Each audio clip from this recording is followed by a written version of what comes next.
नमस्कार दोस्तों, आप देख रहे हैं जेटी न्यूज झारखंड। हर खबर का खबर सीधा पर्दाफाश।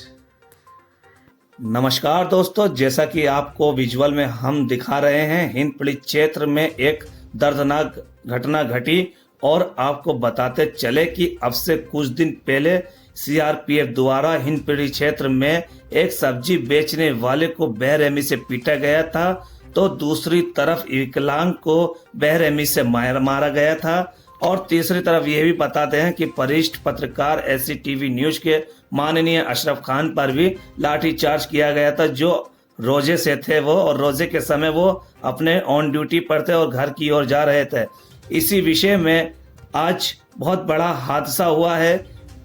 वार्ड वाइज के पूर्व पार्षद मोहम्मद असलम और उनकी पूरी टीम सब्जी वितरण करने के विषय में आज वो सब्जी लेने गए थे मारवाड़ी कॉलेज के पास, तो वहां पर सीआरपीएफ ने मिसबिहेव की और भद्दी गालियों का इस्तेमाल भी किया, जिसके साथ मारपीट भी की गई और मोहम्मद असलम पूर्व वार्ड पार्षद और उनकी पूरी टीम को जख्मी किया गया, जिसमें गुरु नानक कंट्रोल रूम में मीटिंग रखी गई और पूर्व पार्षद वार्ड नंबर 22 के और उनकी पूरी टीम और आला अधिकारी के बीच में मीटिंग रखी गई और कहा गया कि सीआरपीएफ द्वारा कब तक गुंडागर्दी होगी ये कतई बर्दाश्त नहीं होगा।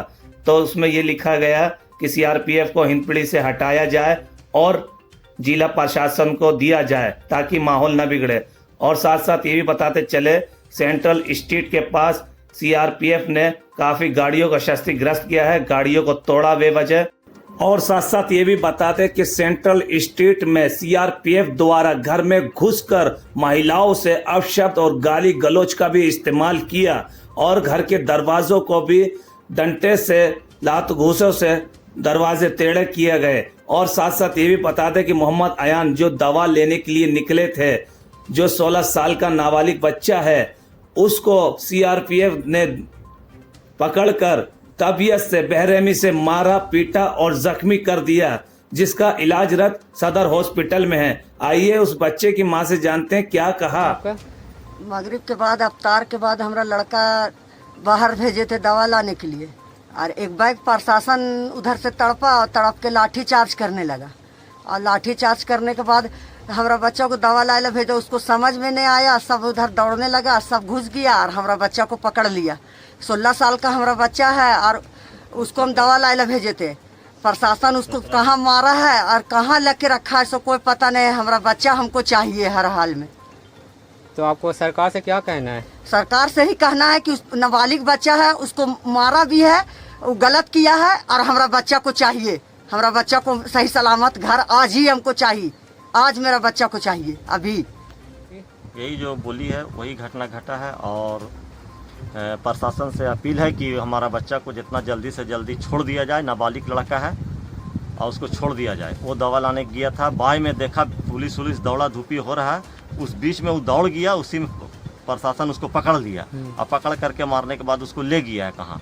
हमारा बेटा हमको वापस चाहिए, उससे निवेदक है, विनती है कि हमारा बेटा को घर भेज दिया जाए। नाबालिग लड़का है, उसका कोई दोषी नहीं है, कुछ दोषी नहीं किया है। और क्या हुआ था? यही बात है की जानकारी बताएं, किस तरीके से आपके साथ ट्रीट किया गया था और क्या हुआ था मौके वारदात में। आप खुद अपने वहाँ पर गवाह थे, क्या कहा था उन लोगों ने, क्या किया था आपके साथ में? देखिए, आज का जो घटना है, ये घटना इससे पहले भी 2-3 बार घट चुकी है, लेकिन आज का घटना के बारे में मैं पूरी जानकारी आपको दूंगा, इसलिए मैं वहाँ खुद मौजूद हूँ और भुक्तभोगी भी हूँ जी। घटना ये है कि अमन कम्युनिटी हॉल में जो है अभी सब्जी का किट पैक हो रहा है और डेली एक गाड़ी सब्जी आ रहा है, पैक करके गरीबों में वितरण किया जा रहा है। तो उसके लिए करीब 5:30 बजे एक गाड़ी सब्जी आई थी गुंडू रोड से। तो 4-5 यहाँ के मेंबर और 2 मेरे भाई, ये सब गए हुए थे सब्जी लाने के लिए। तो 6:25 में आज इफ्तार का हम लोग का फास्टिंग का तोड़ने का समय था। तो हम देखे कि 6-5 हो गया, तो इन लोग को लाने के लिए हम चले गए वहाँ और हम दूर से ही गाड़ी रोक करके अपने भाई ने हम लोग को बोले कि चलो अब समय हो गया, बाद में उतार लेना, जो भी मामला था कर लेना रोजा खोलने के बाद। उन लोग बोला अच्छा रुकिए ना, तुरंत हो जा रहा है, लेकिन उन लोग नहीं सुना ना। तो हम सोचे कि चलो बाइक से जाके करीब से बोल देंगे। बुलेट को हम घुमाए और वहाँ पर करीब में पहुँचे तो ऐसे ही एक सीआरपीएफ का नौजवान आता है और आ करके मुझे सीना में लाठिए से हुड़ करके बोलता है, साले तेरे को पता नहीं इधर लॉकडाउन है और तू यहाँ गाड़ी चला रहा। हम बोले देखिए इस तरह का बिहेवियर मत कीजिए, हम एक सामाजिक कार्यकर्ता है, इस वार्ड का पूर्व पार्षद है और मेरी अभी पत्नी यहाँ का पार्षद है। तो हम उससे बात करी तो बोला क्या है तू, वॉलंटियर कार्ड भी हम दिखाए तो बोला क्या है तू, देखे थोड़ा सा देखने के बाद और उससे हॉट टॉप होने लगा। बोला बहुत बड़ा तेरे जैसा मैं नेता होता देखा हूँ। उसके बाद मेरा भाई लोग आके बोला नहीं इस तरह का बात मत कीजिए। तो भीड़ लग गया तो उधर पीछे से 5-6 लोग सीआरपीएफ के नौजवान आए और डायरेक्टली एक आदमी आकर के हमें ऐसे सीना में मेरा हाथ दिया और कहे बोले इधर आ मैं तेरे को दिखाता हूँ नेतागिरी। और फट से उन्होंने लाठी उठाया और मेरे को मारा। अब मारा देखिए ये फूल गया है और लाठी वहाँ पर चकनाचूर हो गया और वो गिर भी गया। और गिरने के बाद फौरन फिर खड़ा होता है, उसको बेइज्जती महसूस होता है। 7 फीट का आदमी मुझे मारा लाठी से, टूट गया लाठी है, गिर गया वहाँ। उसके बाद उसको बेइज्जती लगा, तब दूसरे का लाठी लेके हम सभी लोगों पे लाठी चार्ज कर दिया बगैर पूछे। तो कितने लोग जख्मी हुए थे सर आपके साथ साथ में? उसमें 2 लोग और जख्मी हुए, एक का हाथ में चोट लगा फट गया, एक का पैर में और मेरे को यहाँ लगा।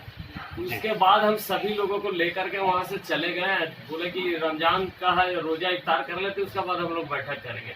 हम लोग यहाँ के हिंदपीढ़ी के मानिंद लोगों को बुलाकर अमन कम्युनिटी हॉल में इस बात की हम जानकारी दे रहे थे, संज्ञान दे रहे थे कि ऐसा ऐसा हादसा पेश हो गया। तो सभी लोग बात कर ही रहे थे, लेकिन बाहर में 10-20 लड़का उग्र हो गया था। मान लीजिए कोई किसी का वार्ड का नेतृत्व करता है, वार्ड का जिम्मेवार शख्स है, अगर उसको चोट लग जाता है, रात दिन सुबह से मेहनत कर रहा है, चोट लग जाता है तो पब्लिक में एक उग्र हो जाता है और जो है नौजवानों में जो तरह तरह का उसका माइंड में एक चले दूसरे ख्यालात पैदा हो जाता है।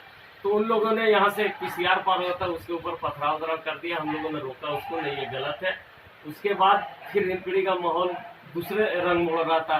अब 3rd स्ट्रीट भी हमारे हिंदू भाई, हिंदू समाज के लोग भी रहते हैं, उन लोगों से मैं हाथ जोड़कर माफ़ी चाहूँगा। अगर कोई बच्चा उनके घर में पथराव किया या बदतमीजी किया उससे माफ़ी मांगूंगा। इसके ये बच्चे के लिए जो है माफ़ी मांगना चाहेंगे। और हम लोग में आपस में हिंदू मुसलमान का कोई भेदभाव नहीं, कोई सांप्रदायिक मामला ना करे। सबसे रिक्वेस्ट है हिंदपीढ़ी के वासियों से।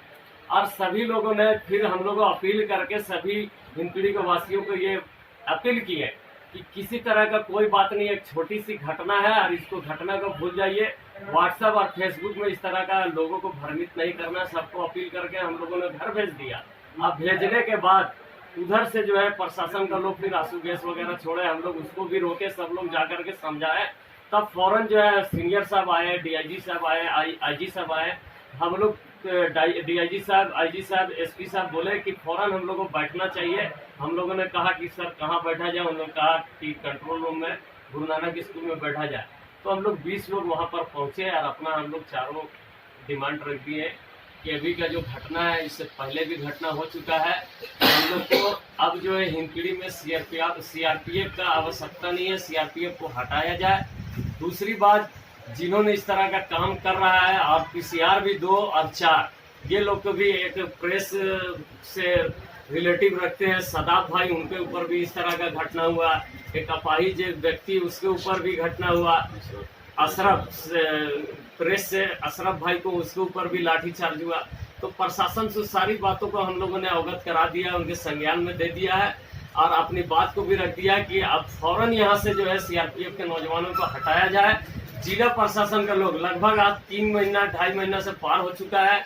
हम लोग जिला प्रशासन को पूरा हिंदपीढ़ी को लोग सहयोग कर रहे हैं लॉकडाउन के लिए और उनका भी भरपूर सहयोग, उनका मैं दिल से धन्यवाद देता हूँ। लेकिन ये जो सीआरपीएफ ये केंद्र सरकार डिप्यूट करती है, ये लोग किसी को जानते पहचानते नहीं, यहाँ का लोकल नहीं है। अब शब्द किसी को भी कह दे रहे हैं, लाठीचार्ज कर दे रहे हैं। तो हम लोगों ने सीनियर साहब के पास ये डिमांड को रख दिया है और अभी 2-3 लड़का को मारपीट करके उसको जीप में भी बैठा लिया गया था, उनको भी हम लोग रिलीज करवा लिए हैं। जिला प्रशासन द्वारा आश्वासन मिला है कि कल 12 बजे ये सारी बातों पे हम लोग बैठ करके इसको चर्चा करेंगे। अब आपस में किसी तरह का प्रशासन और पब्लिक में किसी तरह का मतभेद नहीं होना चाहिए। हम लोगों ने भी आश्वासन लेकर के वहाँ से उठा कि हम लोग भी पब्लिक की तरफ से किसी तरह का कोई बात नहीं होगा, प्रशासन की तरफ से भी किसी तरह का कोई बात नहीं होगा। कल 12 बजे मीटिंग है वहाँ पर, कल 2 बजे मीटिंग है, वहाँ पर भी हम लोग अपनी बात को जो रखे हैं उसका डिसीजन इंशाल्लाह कल मिलेगा। और फिर से पुनः एक बार मैं हिंदपीढ़ी के तमाम वासियों के लिए, हिंदू मुस्लिम सिख ईसाई और हिंदपीढ़ी के तमाम नौजवान साथी के लिए, कि इस तरह का कोई भी घटना हरकत ना करे जो आपसी हम लोग का मतभेद हो जाए। हमारे हिंदपीढ़ी क्षेत्र में हर समाज के हर वर्ग के लोग रहते हैं और सभी का मान सम्मान, सभी का इज्जत देना है। हमारे इस्लाम में भी है। हमारे नौजवान साथी से गुजारिश है कि बड़ों को आदर करना और छोटों को प्यार देना, और कोई भी गैर मुस्लिम भी है उसको भी सम्मान देना। ये हम यहाँ से भी आपको अपील देना चाहेंगे तमाम हिंदपीढ़ी वासियों को भी। धन्यवाद। तो सर, जैसे दैनिक भास्कर अखबार जो खबर छापी थी हिंदपीढ़ी को लेकर कि यहाँ पर लॉकडाउन का पालन नहीं किया जा रहा है, उसके बाद सीआरपीएफ की तैनाती कराई गई। ये बिल्कुल गलत बात है। सीआरपीएफ का तैनाती हम सब मिल करके यहाँ पर जितने भी जिम्मेवार लोग हैं, हम लोगों ने खुद डिमांड किया था कि यहाँ पर लॉकडाउन का पालन कुछ कमी है, तो इसके लिए हम लोगों ने एक बार कहा कि एक बार जो है यहाँ पर सीआरपीएफ उतारा जाए सर। जो 10-20% कमी है लॉकडाउन का, वो पालन सही से हो जाएगा। ये दैनिक जागरण या फागरण का ये कोई कहावत नहीं है, ये हम लोगों ने खुद डिमांड किया था। लेकिन अब ऐसा लग रहा कि लॉकडाउन सही से पालन हम लोग कर रहे थे और लॉकडाउन का पालन जो है सही से ही नहीं करवा रहा है सीआरपीएफ, तब सीआरपीएफ का यह रहना वाजिब नहीं है, यहाँ से हटाया जाए सीआरपीएफ। परिचय आप दे दीजिए, क्या नाम है आपका? मैं अफरोज आलम, अध्यक्ष अमन यूथ सोसाइटी और पूर्व महानगर अध्यक्ष झारखंड मुक्ति मोर्चा। घटना क्या घटी थी सामने आज?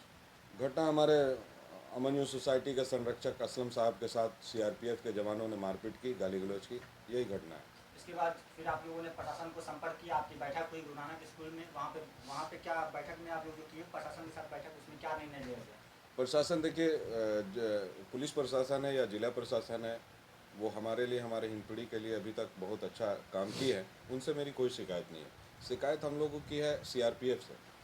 सीआरपीएफ जो आए दिन लोगों के साथ बदसलूकी कर रही है, गाली गलौज कर रही है और लाठी डंडा चला रही है, ये कहीं से भी जायज़ नहीं है, ये बहुत ही नाजायज़ है।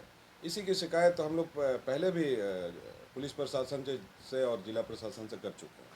इसके बाद अभी हिंदपीढ़ी की माहौल कैसी है? सारे समुदाय लोग मिलकर रह रहे हैं, कहीं कोई दिक्कत नहीं है? कहीं कोई दिक्कत नहीं है। र्यूमर उड़ता है, र्यूमर में लोग प्रशासन ने क्या आश्वासन दिया?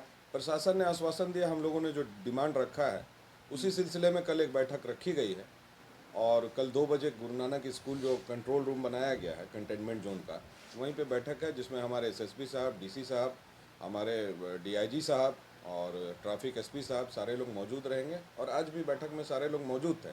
हम लोगों ने डिमांड रखा है कि चूँकि हिंदपीढ़ी जो है कंटेनमेंट जोन से धीरे धीरे क्लियर हो रहा है, अब जो पॉजिटिव मरीज है उसकी भी संख्या काफ़ी कम हो गई है, तो अब इसको जो है ऑरेंज जोन में तब्दील किया जाए। और सीआरपीएफ की आवश्यकता नहीं है, सीआरपीएफ की आवश्यकता नहीं, क्योंकि हिंदपीढ़ी के लोग बहुत कोऑपरेटिव है। जिला प्रशासन के द्वारा जो हम लोगों को मार्गदर्शन मिला उसमें हम लोग खरा उतरे हैं अभी तक। और हमारे जो थाना प्रभारी हैं ज्ञान रंजन जी, हमारे कोतवाली के थाना प्रभारी हो गए इंस्पेक्टर साहब हमारे ब्रिज कुमार जी, कोतवाली के डीएसपी हमारे अजीत कुमार बिमल जी, ये काफ़ी है हिंदपीढ़ी को संभालने के लिए। और हम लोग कल बैठक होगी, उसके बाद एक निर्णय लिया जाएगा कि हिंदपीढ़ी में प्रशासन किस तरह से कार्रवाई करेगी। जी कल के अच्छा सर, एक और सवाल है। अभी रमजान का पाक पवित्र मौका है, ठीक है, और नज़दीकी ईद है, तो हिंदपीढ़ी क्षेत्रवासियों को क्या कहेंगे, क्या कहना चाहेंगे, क्या अपील करेंगे आप? मैं अध्यक्ष होने के नाते और हिंदपीढ़ी के एक जिम्मेवार होने के नाते, जिम्मेवार नागरिक होने के नाते तमाम लोगों से मैं अपील करूंगा कि हमारा पाक महीना रमज़ान का चल रहा है और हमारा इस्लाम भी नहीं कहता है कि लोगों को हम हाथ पहुंचाएं, लोगों को तकलीफ़ दें। ये एक घटना घट गई, दुर्घटना थी, इसको हम लोग नज़रअंदाज करें, अफवाहों पे ध्यान ना दें और शांति जिस तरह से अभी बहाल है उस शांति को बहाल रहने दिया जाए। और जो भी साथी शांति भंग करने की कोशिश कर रहे हैं उनको चिन्हित किया जाए और उनको समझाने की कोशिश की जाए।